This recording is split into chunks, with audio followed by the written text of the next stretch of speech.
tidak hanya menguntungkan bagi nelayan itu sendiri, tapi menentukan bagi masa depan bangsa Indonesia. So far, saya pikir memang harus kita ukur penangkapan itu. Untuk situasi sekarang tidak setuju. Saya yakin kebijakan itu pasti akan dilakukan, tapi di lapangan acak-acakan. Lihat aja nanti.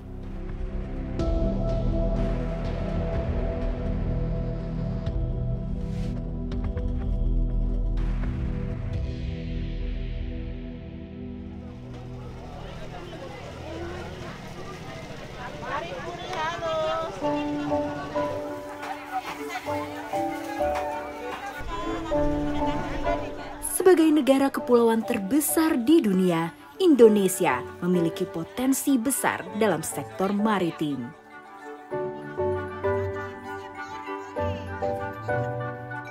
Dari 90 juta ton produksi sumber daya ikan laut dunia, sekitar 13%-nya berasal dari Indonesia.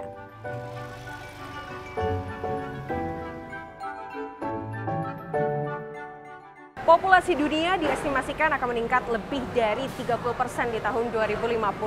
Dan angka ini diiringi dengan meningkatnya permintaan protein global. Indonesia sebagai salah satu produsen ikan terbesar di dunia tentunya akan turut andil dalam memenuhi permintaan tersebut.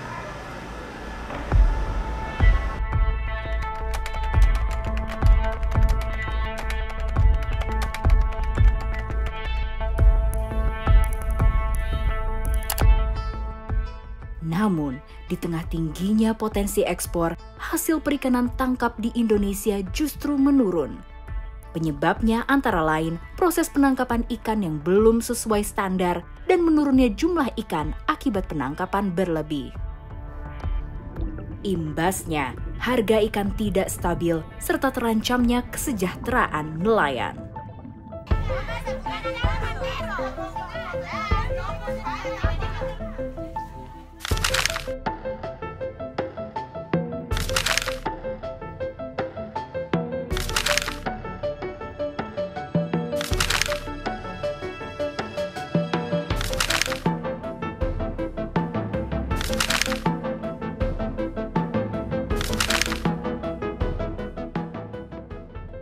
Untuk itu, pemerintah melalui Kementerian Kelautan dan Perikanan menerbitkan kebijakan penangkapan ikan terukur atau PIT melalui Peraturan Pemerintah Nomor 11 Tahun 2023.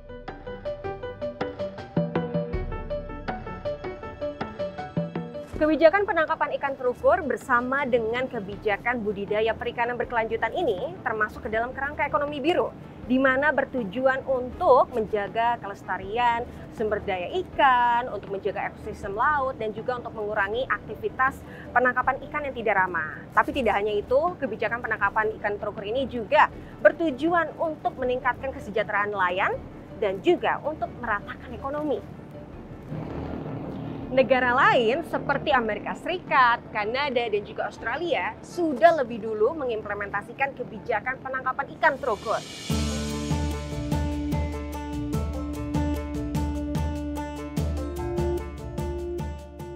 Implementasi kebijakan penangkapan ikan terukur rencananya diberlakukan mulai 2024. Namun, karena peraturan ini masih perlu disempurnakan, pemerintah pun merelaksasi kebijakan penangkapan ikan terukur hingga akhir tahun 2024. Mendukung program prioritas Bapak Menteri dalam hal ini penangkapan ikan terukur.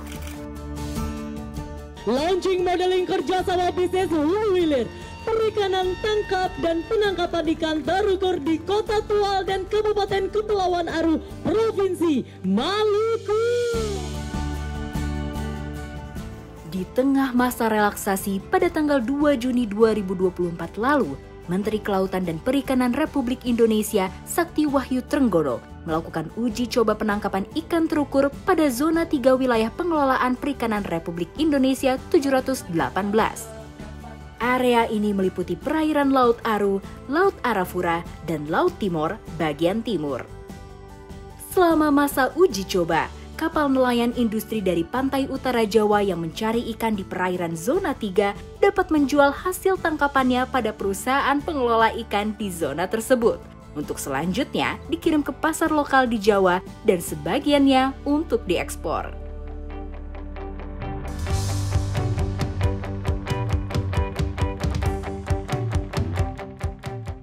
Salah satu lokasinya adalah Pelabuhan Perikanan Tual di Provinsi Maluku yang dikelola PT Samudra Indo Sejahtera.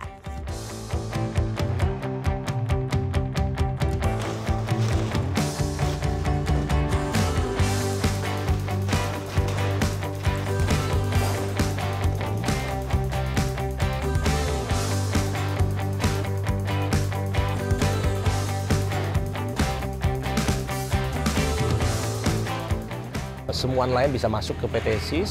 PT SIS memberikan harga kepada mereka, apabila cocok mereka bisa antar atau kita bisa jemput ke nelayan itu. Tujuan akhir dari kami itu sebenarnya ingin melakukan ekspor langsung dari Kota Tual menuju negara tujuan ekspor. Dengan ada direct call langsung tanpa melalui Jawa lagi gitu ya, Bu. Mereka langsung dapat uang cash di sini, mereka langsung bisa berlayar kembali. Karena ini tempat pendaratan ikan dan ikannya banyak, otomatis nanti hilirnya akan mencari kita. Dalam arti, boleh nggak kita bangun pabrik pakan ikan atau fish meal atau fish oil yang hasil dari turunan ikan-ikan yang mungkin ikan kecil yang tidak laku di market tetapi itu proteinnya tinggi. Jadi itu bisa menjadi solusi kita juga untuk hilirisasi ke depannya. Masyarakat lokal pun akan mendapatkan multiplier efeknya, baik dari sisi UMKM, pariwisata, dan lain sebagainya. Baik itu tenaga kerja bongkar muat dan juga lain-lain dan investasi lain yang akan masuk ke sini karena adanya banyak kebutuhan.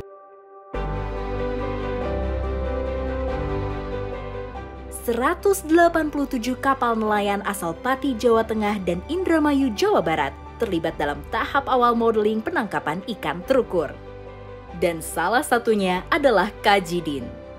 Meski sempat menolak rencana PIT, Ketua Gerakan Nelayan Pantura ini tetap memberikan ruang untuk tahap uji coba. Karena otak orang pengusaha kan bagaimana dia mendapatkan hasil yang maksimal. Pada saat dia dapat ikan, terus masuk ke salah satu wilayah, sementara wilayah itu sendiri tidak ada sarana dan prasarana, terutama bakul ikan, pembayarannya seperti apa, harga ikannya kayak gimana. Ya kita pasti akan nolak itu. Pembelinya yang masih belum maksimal, sehingga baru beberapa jenis ikan yang bisa kita beli. Ada beberapa jenis ikan, puluhan jenis ikan lagi yang belum bisa dibeli. Dan itu yang membuat catatan kita meminta kepada Kementerian Kelautan agar termasuk PT SIS itu bisa mendatangkan pembeli dari luar atau dari mana-mana agar bisa bersaing dengan harga ikan, karena kita selalu menggunakan sistem lelang hasil tangkapan kita. Sebenarnya sangat yakin kalau misalnya pemerintah serius, bukan hanya kamuflase, bukan hanya sekedar propaganda politik, tapi benar-benar serius untuk bagaimana membangun membangun nelayan agar nelayan menjadi maju dan sejahtera. Sangat-sangat yakin kalau, dan lagi jangan lupa harus komunikasi dengan pelaku usaha dan nelayan.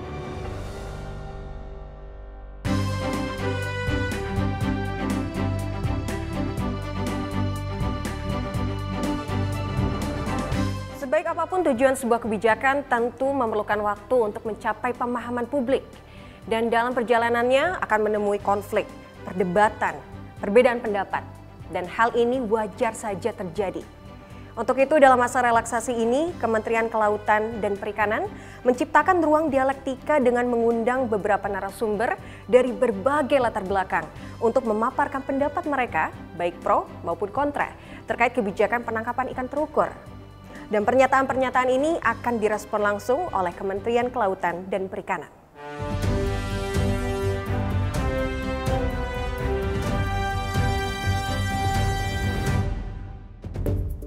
Halo Prof. Lasara, bagaimana Pak kabarnya hari ini? Senang sekali nih bisa berkomunikasi dengan Bapak. Lagi sibuk apa Pak?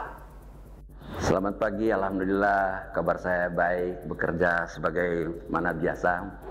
Ya, memperhatikan tentang keadaan perikanan selain di daerah juga untuk kepentingan nasional. Alhamdulillah sehat walafiat. Oke Prof, kita kan akan membahas terkait dengan penangkapan ikan terukur. Nah, saya ingin tahu bagaimana pandangan Prof sendiri terkait dengan kebijakan ini. Kita sudah punya pengalaman yang sangat pahit bagi bangsa Indonesia ini. Ya, beberapa daerah-daerah sebelumnya seperti Bagan Si Api-Api sangat terkenal, itu adalah penghasil ikan terbesar nomor 2 di dunia. Sekarang ini mereka sudah tidak punya apa-apa lagi. Mengapa? Karena tidak ada pengaturan dan semua orang boleh menangkap ikan. Dan hari ini terjadi penurunan ikan yang luar biasa. Kita juga di Sulawesi Tenggara ini pada tahun-tahun di bawah tahun 80-an ini adalah merupakan suatu daerah penangkapan ikan tuna. Bukan hanya untuk nelayan-nelayan lokal kita, tapi nelayan-nelayan Jepang juga datang ke daerah kita. Sekarang ini apa yang terjadi? Untuk menangkap saja bagi nelayan-nelayan lokal itu hampir tidak cukup. Terkait dengan penangkapan ikan terukur, Bapak setuju atau tidak dan mengapa, Pak? Setiap kebijakan yang diambil oleh pemerintah tentu ada banyak pertimbangan, ya, tentu banyak kajian.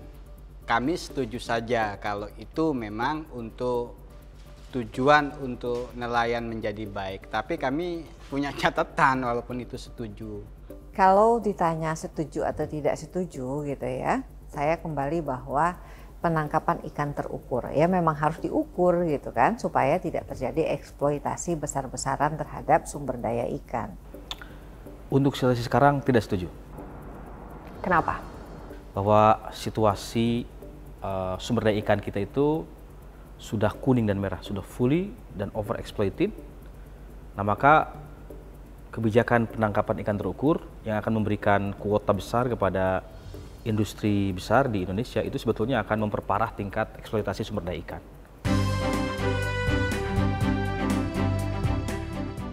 Kalau kita lihat di sini dibagi ada zona industri ya yang warna biru, kemudian ada zona penangkapan ikan untuk nelayan lokal, dan kemudian ada zona yang untuk konservasi itu atau penangkapan ikan terbatas karena daerah tersebut adalah daerah spawning dan industri ground. Sebenarnya kalau kita lihat secara keseluruhan, konsep ini sudah cukup baik karena sudah memikirkan mana marine protected area atau daerah yang dibatasi atau tidak dibatasi penangkapannya. Tetapi pertanyaannya adalah dari zonasi yang ada ini lebih banyak zona industrinya. Ini kita akan lihat betapa stok sumber daya ikan di Indonesia berdasarkan keputusan Menteri ya Kelautan Perikanan nomor 19 tahun 2022 ini sebetulnya menggambarkan stok ikan kita itu situasinya merah dan kuning. Nah, di dalam Capman ini tergambar bahwa sebetulnya sumber daya ikan kita itu sudah sangat tereksploitasi. Belum ada kejelasan apakah nelayan kecil turut mendapatkan kuota. Memang dalam PP itu kami membaca bahwa nelayan kecil akan diberikan kuota secara khusus. Tapi kami juga bertanya lagi, mbok nelayan kecil itu nelayan kecil yang seperti apa? Ya. Apakah kami terkategori nelayan kecil atau nelayan lokal sebenarnya? Nanti kalau lihat di PP itu juga kami lihat ya masih membingungkan. Ya. Nah, termasuk tadi klasifikasi nelayan kecil dan nelayan lokal ini belum terperinci secara jelas. Ada definisi yang tidak ajak ya, definisi yang tidak kokoh. Kalau kita baca undang-undang lain, undang-undang perikanan, undang-undang perlindungan nelayan ya, dan undang-undang sejenis itu menyebut nelayan kecil, nelayan tradisional itu nelayan yang menggunakan kapal di bawah 10 gross ton. Nah, lalu di Undang-Undang Cipta Kerja yang dirujuk oleh PPPIT itu jadi di bawah 5 gross ton. Tapi di dalam regulasi ini itu nggak disebut sama sekali ukuran kapal. Karena di dalam PIT ini, Bapak Ibu sekalian, itu ada 3 kuota. Kuota untuk industri, kuota untuk nelayan, dan kuota bukan untuk tujuan komersil ya.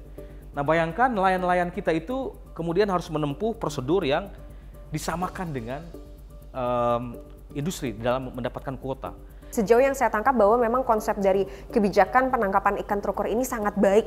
Namun sayangnya balik lagi terjadi perdebatan khususnya di kalangan nelayan dan nelayan kecil terutama mereka merasa bahwa kebijakan ini tidak adil untuk mereka. Menurut Prof seperti apa? Bagi kapal-kapal yang di atas 30 gross ton, ya dengan kapal-kapal di atas 30 gross ton mereka akan menangkap di atas 12 mile laut. Ya, sedangkan bagi kapal-kapal yang digunakan selama ini oleh nelayan lokal, nelayan kecil yang ukuran kapalnya itu di bawah 30 gross ton, maka itu mereka menangkap di bawah 12 mil. Izinnya itu cukup di provinsi saja. Sedangkan yang tadi di atas 30 gross ton yang menangkap di atas 12 mil itu menangkap izinnya itu dikeluarkan oleh DJPT KKP. Apakah itu adil atau tidak? Sangat adil. Sebab mencoba untuk menjaga jangan sampai terjadi konflik antara nelayan kecil ya yang kapalnya kecil dengan nelayan besar yang kapalnya besar. Dalam jangka panjang itu sangat menguntungkan bagi mereka karena sumber daya perikanan itu dapat dipertahankan keberlanjutannya dan mereka sangat tergantung dengan sumber daya perikanan itu sendiri. Kami ini rata-rata kan nelayan babang, nelayan berpindah-pindah dan hampir semua nelayan berkarakter demikian. Mana mungkin tadi saya jelaskan nelayan mencari di bawah 12 mil. Ya. Di situ lengkap, alatnya banyak yang merusak. Apa saja saya sebutkan nih yang biasa umum nelayan sering ngeluh, sering gerutu itu kalau alatnya ketarik sama garok, alatnya ketarik sama arat, ya, alatnya ketarik sama trol. Dan ruginya luar biasa sudah ketarik. Makanya banyak nelayan itu suka konflik, yaitu konflik gara-gara itu. Nah, inilah yang sebenarnya perlu kita atur, yang mana daerah yang kita boleh tangkap, mana yang kita tidak boleh menangkap ikan. Tapi kembali pertanyaannya terhadap penangkapan ikan terukur tadi, zona industri itu untuk siapa? Kapal ukuran berapa yang bisa masuk ke sana?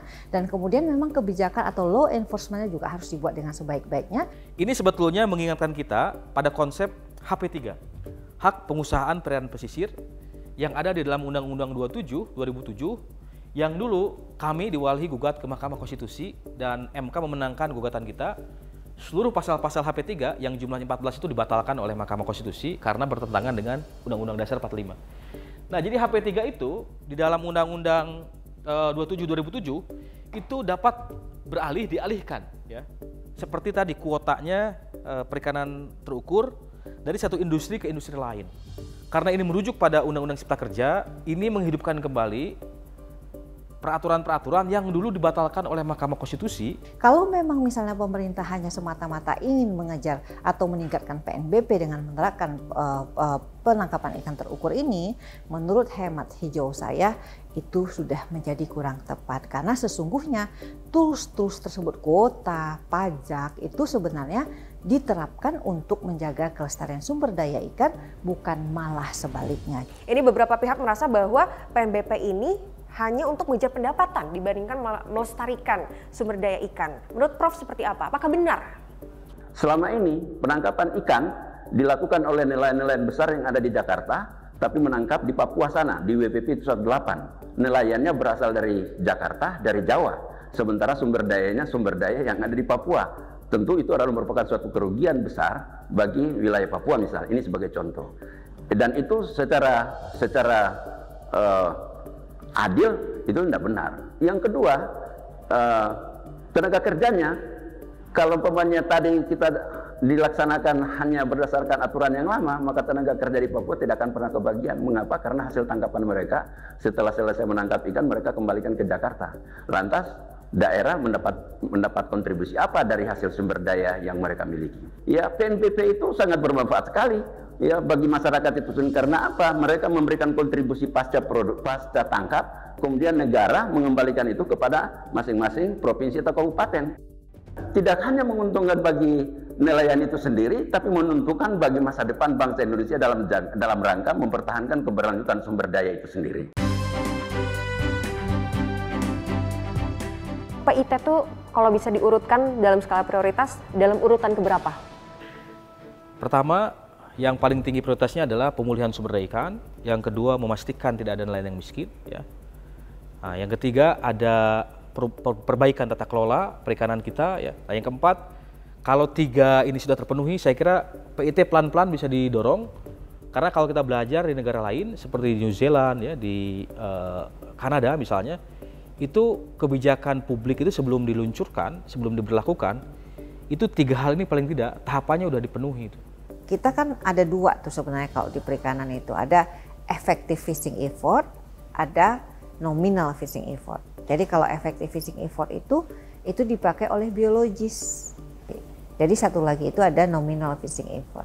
Jadi nominal fishing effort itu yang digunakan oleh ekonomis. Jadi misalnya ya, anggaplah nilai potensi yang kita terapkan itu adalah carrying capacity daripada laut. Potensi ya. Kemudian kita boleh memanfaatkan 80% atau 50% atau apalah yang kita bisa tentukan. Dan itu kan total allowable catch kita. Kalau misalnya melebihi itu, berarti itulah yang kita sebut namanya overfishing, kan gitu kan. Jadi kalau misalnya orang masuk ke dalam satu perairan terus dia bilang bahwa tangkapan saya sekarang berkurang, ya itu penyebabnya bisa salah satunya karena kapalnya semakin banyak. Ya kan? Kalau kapalnya semakin banyak berarti artinya izinnya harus di stop, udah nggak usah dibuka lagi. Jadi kalau dibandingkan nelayan kita dengan nelayan taruhlah Korea, Jepang, ini kan perbedaannya jauh ya. Jadi kalau nelayan kita ini kan nelayan pengalaman, nelayan turun-temurun ya, bukan nelayan sekolah lah dalam tanda kutip. Jadi pengetahuan-pengetahuan itu tentu perlu ditingkatkan dengan dengan kapasitas yang memang perlu didorong lagi oleh pemerintah, oleh KKP ya.